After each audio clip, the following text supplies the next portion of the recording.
what do you truly know about Clan Campbell?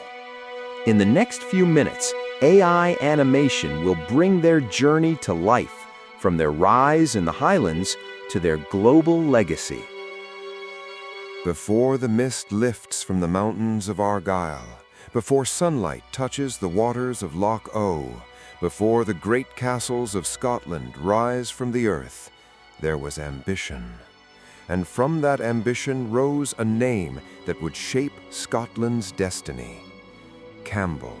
In the 13th century, in the rugged lands of western Scotland, a family began its ascent. Their Gaelic name was Campbell, often translated as Crooked Mouth. What may have begun as a nickname would grow into one of the most powerful dynasties in Scottish history. The early Campbells were not sea kings, they were not reckless raiders, they were strategic. They understood something many Highland chiefs did not. Power is not only taken by the sword, sometimes it is earned through alliance. When Scotland fought for survival during the Wars of Independence, the Campbells chose their side carefully. They supported Robert the Bruce, the king who would secure Scotland's independence from England. Their loyalty was rewarded. Land grants expanded their territory. Influence expanded their authority. Trust expanded their reach. In the Highlands, where strength was measured in warriors and bloodlines, the Campbells built something different. They built political capital. By the 15th century, Clan Campbell had risen to become the Earls of Argyll. Their power base centered around Loch O and the Western Highlands. Their authority stretched across Argyllshire. Their chiefs advised monarchs. Their armies enforced royal will. And eventually, their seat of power would be marked by one of Scotland's most iconic strongholds, Inverary Castle. Standing proudly on the shores of Loch Fyne, Inverary became a symbol of Highland nobility, not rebellion. Unlike many clans who resisted central authority, the Campbells aligned themselves with it, and in doing so, they grew stronger. But strength breeds resentment. The Highlands were a land of rivalries.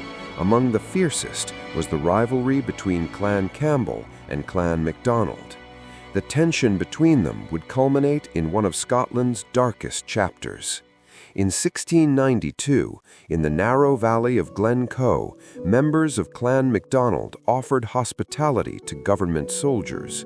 For nearly 2 weeks, they fed them, sheltered them, trusted them. Then, under government orders, the soldiers turned on their hosts. The massacre of Glencoe shocked the Highlands.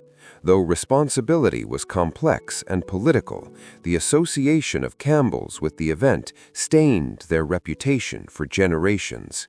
To some, they became symbols of betrayal. To others, they remained loyal servants of the state. History rarely offers simple heroes or villains. As the 18th century unfolded, Scotland faced another crisis, the Jacobite risings. Supporters of the exiled Stuart dynasty sought to restore their king to the throne. Highland clans divided. Some chose rebellion. The Campbells chose stability. They stood with the British government.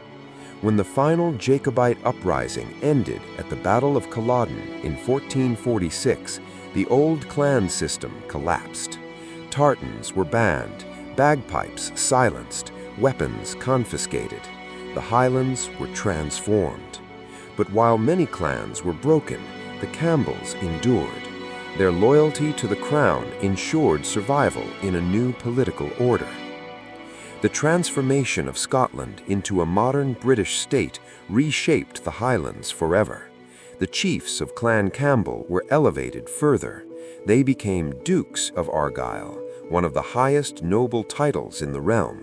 Their influence extended beyond Scotland, into Parliament, into empire, into the growing British world.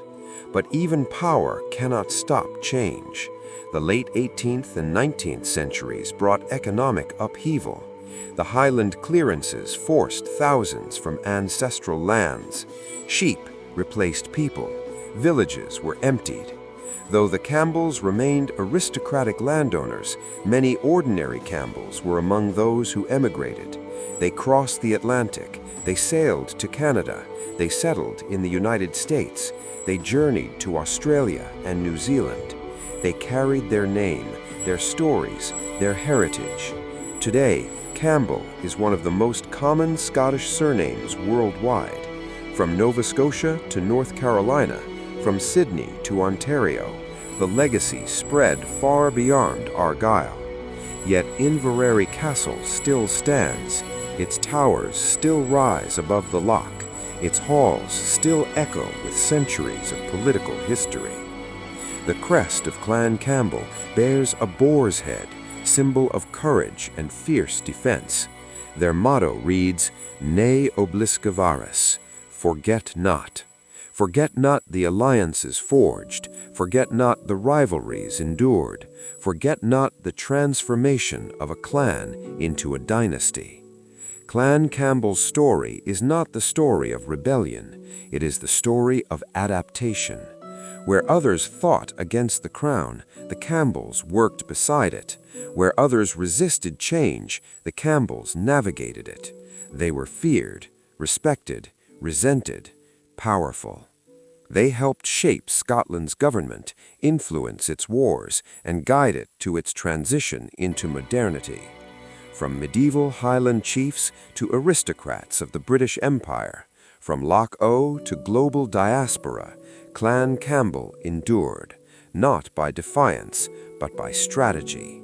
And in the quiet waters beneath Inverary's towers, in the winds sweeping across Argyll, their story still lingers, a story of power chosen carefully, a story of survival earned deliberately, a story that reminds Scotland, never forget, ne obliscavaris.